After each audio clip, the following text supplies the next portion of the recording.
25 million ইউরোতে স্পেনের club Atletico মাদ্রিদে যোগ দিয়েছেন আর্জেন্টাইন তরুণ ফুটবলার থিয়াগো আলমাদা। তিনি আসার পর ক্লাবটি যেন পরিণত হয়েছে এক টুকরো আর্জেন্টিনায়। কোচ থেকে শুরু করে ফুটবলার, স্পেনের এই ক্লাবটিতে সব জায়গাতেই আর্জেন্টাইনদের আধিক্য। আগে থেকেই অ্যাটলেটিকোতে আছেন 5 জন আর্জেন্টাইন ফুটবলার। আলমাদা যোগ দেয় এবার সেই সংখ্যা পৌঁছেছে 6-এ।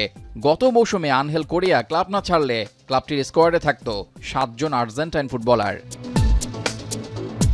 গুঞ্জন আছে অ্যাটলেটিকো ছাড়তে পারেন দলের অন্যতম ফুটবলার রদ্রিগো দি পল। ইউরোপ ছেড়ে পাড়ি জমাতে পারেন যুক্তরাষ্ট্রে। সেখানে মেসির ক্লাব ইন্টার মিয়ামিতে যোগ দেওয়ার সম্ভাবনাই বেশি। এমনটা হলে আরও একজন আর্জেন্টাইন কমে যাবে মাদ্রিদের ক্লাবটিতে। এর আগে গত মৌসুমে ম্যানচেস্টার সিটি থেকে অ্যাটলেটিকোতে যোগ দেন হুলিয়ান আলভারেজ। এই আর্জেন্টাইন দলে যোগ দিলেও গত মৌসুমে কোনো ট্রফি জিততে পারেনি দলটি।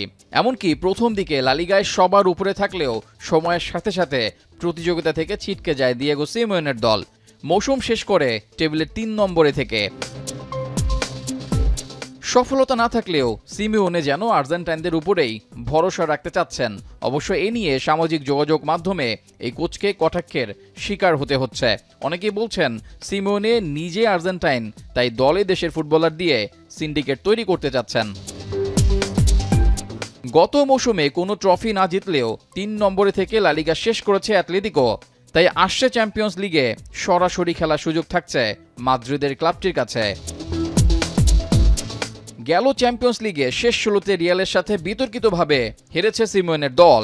তা না হলে আর একটু ভালো যেতেই পারত তাদের মৌসুম।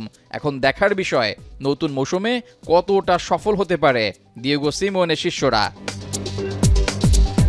রেজাউল করিম, এখন।